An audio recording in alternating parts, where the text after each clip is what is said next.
O banheiro dos homens foi ocupado, e não como de costume, por seus corpos castrados de cor, sua inteligência de self-made man, sua racionalidade a toda prova, suas políticas viris, e todas essas mijadas em pé do macho hétero ocidentaloide.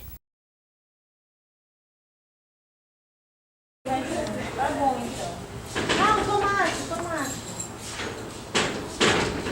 fazendo jeitinho. Ah, se quiser, não tem. Ah, vem lá, né?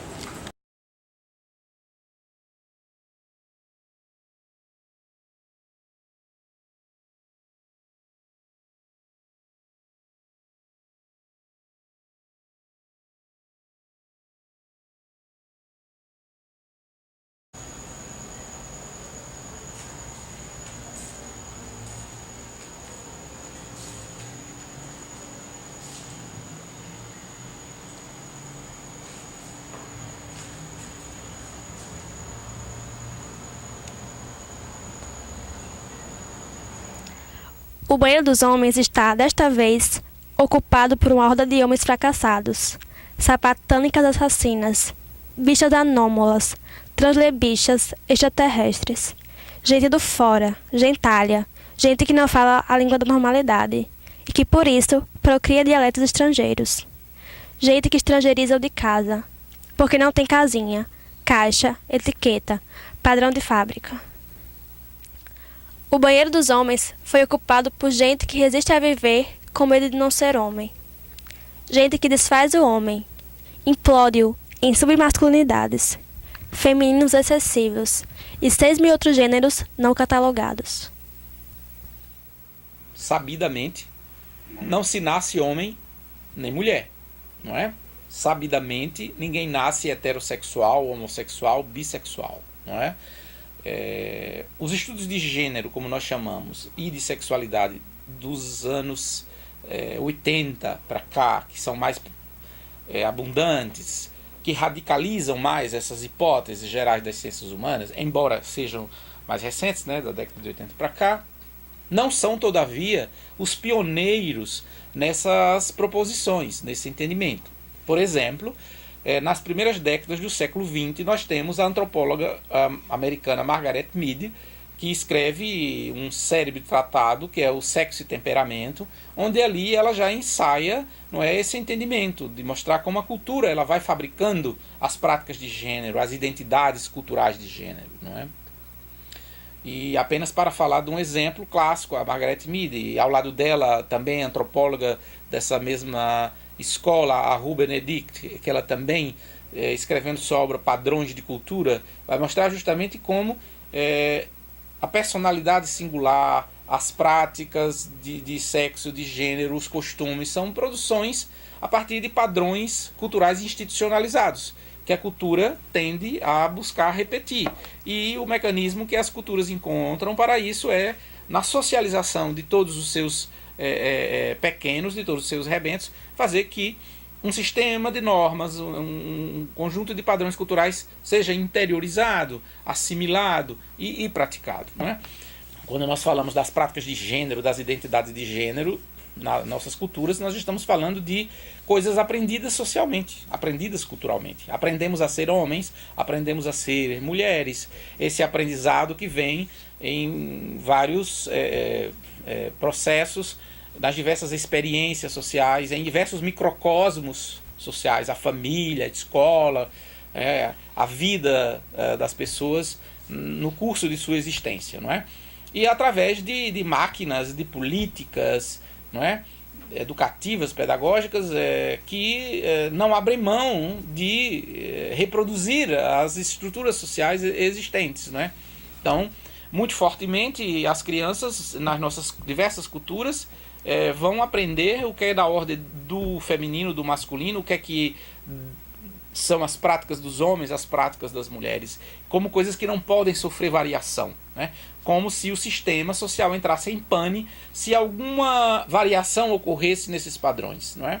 Fato é que o sistema ele entra em pane, sim, mas em pane no sentido de que ele vai conhecendo transformações com as transgressões a esses padrões muito rígidos, né? Mas na verdade a sociedade continua existindo, né? É evidente que toda uma ideologia e todo um imaginário social são produzidos no sentido de fazer crer, né, que de fato se padrões sociais, padrões culturais, convenções morais sendo abaladas, né, teríamos uma desagregação cósmico-social e por isso mitos, religiões, narrativas ideológicas primam, né, por essa ideia que é preciso que se mantenha, né, esses padrões institucionalizados do que é ser homem ou do que é ser mulher, sob pena de, existindo qualquer transgressão, qualquer mudança, termos uma ameaça para a sociedade, não é? Claro, essa é uma perspectiva conservadora que precisa fazer crer que a sociedade não pode mudar no tocante a nada. Então também não pode mudar no tocante às definições de gênero, às normas de gênero, não é? E junto disso as definições do que seria a sexualidade. Porque toda norma de gênero, ela traz consigo também, digamos assim, direções do que deverão ser as práticas sexuais, não é? No Departamento de Artes da UFRN, uma ideia vem ganhando força entre alunos e professores. A criação de um banheiro de uso comum é uma luta do movimento GLBT dentro da universidade. A intenção é ter um espaço onde homens e mulheres possam usar sem restrições. Uma proposta que ainda divide opiniões. Acho que o uso pode ser coletivo, porque eu acho que a gente já pode entender o corpo hoje com necessidades. E a necessidade fisiológica ela é igual para todos. E agora está se colocando mais uma nova ideia inteligente para se diminuir a quantidade de preconceito que é necessária. As repartições públicas necessitam que os banheiros sejam divididos em masculinos e femininos por questões de intimidade para não constranger os usuários. Ele é disponível para uso coletivo, certo? Então, eu sou contra um banheiro unissex, mas eu entendo a existência de um banheiro aqui de uso coletivo, certo? Como uma forma de respeito para com o próximo. A proposta do espaço unissex partiu depois que esta doutoranda em Ciências Sociais, que é transexual, foi impedida de usar o banheiro feminino. Eu estava acompanhada de uma amiga minha, de uma mulher heterossexual, e a funcionária deixou claro que ela poderia ir ao banheiro. Eu que não poderia ir ao banheiro, né? Obviamente que eu não me deixei intimidar por isso e usei o banheiro da mesma forma, porque eu tenho consciência de quais são os meus direitos e deveres como cidadã. A iniciativa ainda não é oficial, pois um projeto ainda precisa ser apresentado à Superintendência de Infraestrutura, mas já existe na prática por causa dos estudantes. A intenção é democratizar o uso dos lugares públicos e combater qualquer tipo de preconceito. A iniciativa desse banheiro unissex, ela vem responder um pouco a isso, a esse desejo a universidade efetivamente cumprir essa promessa histórica, né, de contribuir, de alguma forma exercer uma vanguarda, levar para a sociedade essa reflexão. A sociedade está carente ainda dessa reflexão. Nós estamos vendo aí, é visível a multiplicação dos transgêneros nos mais diversos setores da sociedade. Não é mais possível fingir que essas pessoas não existem. Estou aqui hoje a convite do pessoal porque acredito que a minha própria condição de gênero e a minha trajetória também, somadas essas duas coisas, da minha condição e da minha trajetória, o fato de eu ter sido a primeira professora trans do Brasil, na universidade, né? Não primeira professora em geral, mas primeira professora da universidade pública fui eu, né? Temos outras, ainda bem que temos outras por aí, atuando na educação, que é uma área tão estratégica, né, para essa discussão que a gente se pretende. E então hoje, como professora da UFRN, né, substituta ainda, né? Mas já como professora da UFRN, acho que se coloca a minha intervenção aqui hoje. A gente vem pautando essa discussão por entender que o banheiro unissex deve funcionar como um espaço livre de coerções, visto que inúmeras pessoas trans e homossexuais vêm sofrendo agressões verbais, simbólicas, né? E em alguns casos extremos, às vezes a agressão pode descambar na questão física. Então, até para prevenir que esses casos extremos eles possam vir a acontecer, é que se pauta a discussão do banheiro unissex no contexto das universidades brasileiras, a UFRN, inclusive, tomando uma posição pioneira, né, nesse sentido. Graças às lutas, é importante, inclusive, que se frise isso, assim, não há nenhuma política oficial da universidade, não é? Nesse sentido, a gente vem cobrando isso há cerca de 2 ou 3 anos já, né? Que a gente vem pautando essa discussão e continuamos sem nenhuma resposta efetiva nesse sentido. O que a gente tem assistido é que a proliferação ainda tímida dos banheiros unissex, já que contando com o que a gente inaugurou no DEARTE no ano passado, o que está se inaugurando no setor 2 desde a semana passada, e o que vai ser inaugurado ainda no Labcom, então já podemos falar de uma proliferação, né? Já são 3. Mas é muito tímida. Nós já pautamos a discussão que achamos que todos os setores da universidade precisam ter banheiros unissex. E por que a gente acha que a necessidade dos banheiros unissex, né? Eu falei antes a questão de serem espaços livres de coerção.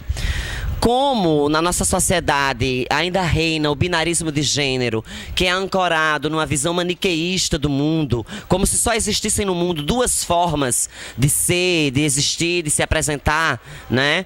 Essas formas identificadas genericamente como homem e mulher, é importante se demarcar uma diferença entre homem e mulher, masculino e feminino.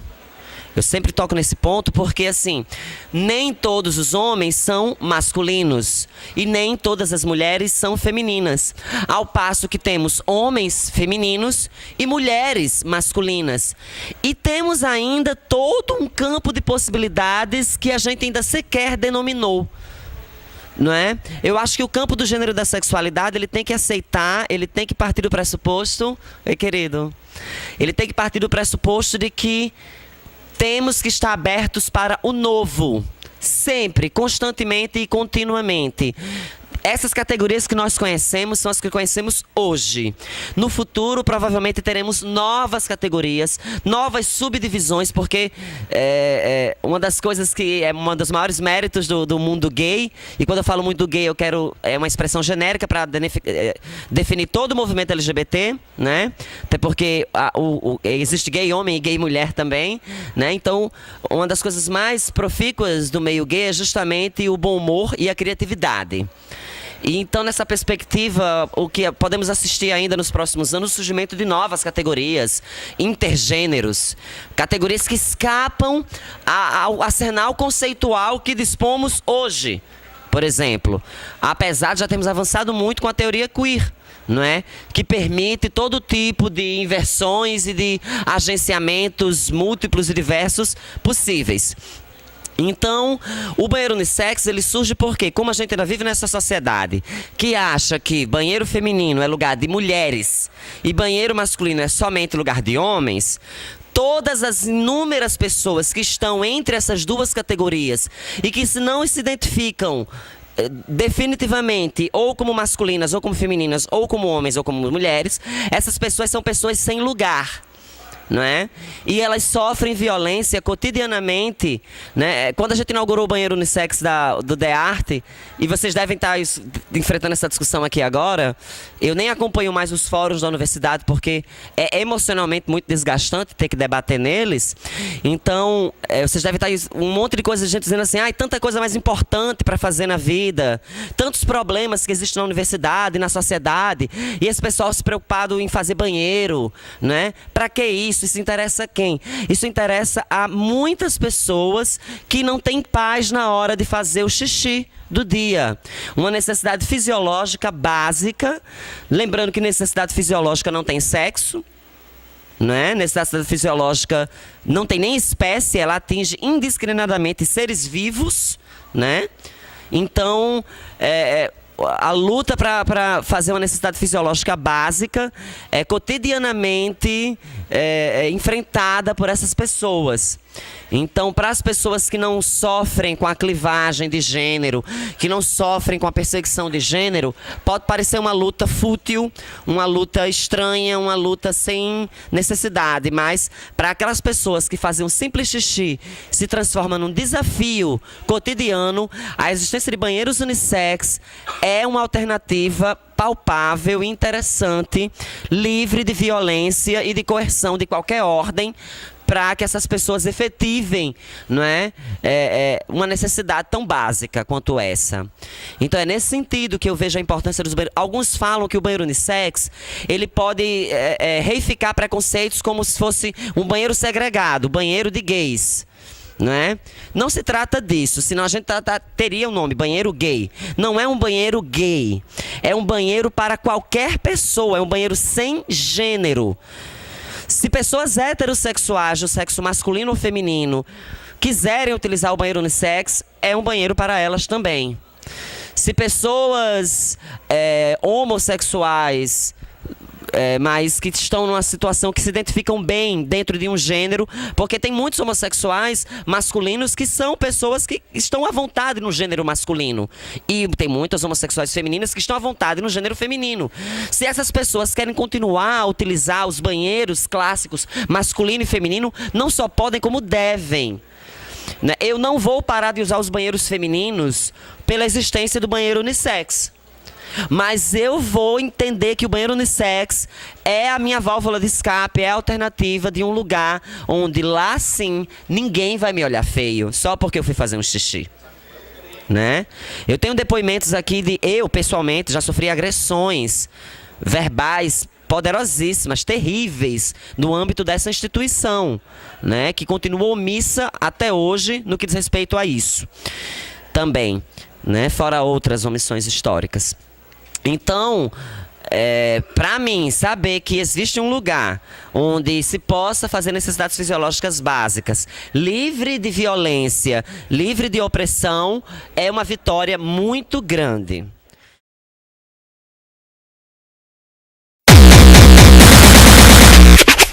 Eu sou passiva, mas meto bala. Se quiser tapar meu cu com a sua Bíblia, eu meto bala. Eu sou passiva, mas meto bala. Se quiser tapar meu cu com a sua Bíblia, eu meto bala. Silas Malafaia, amo gay como ao bandido, então ele me ama em dobro. Que eu sou gay e sou bandida, eu sou gay e sou bandida, mas não transo Malafaia. Não dou bola pra fascismo, não tolero homofobia, e quem vier mexer comigo...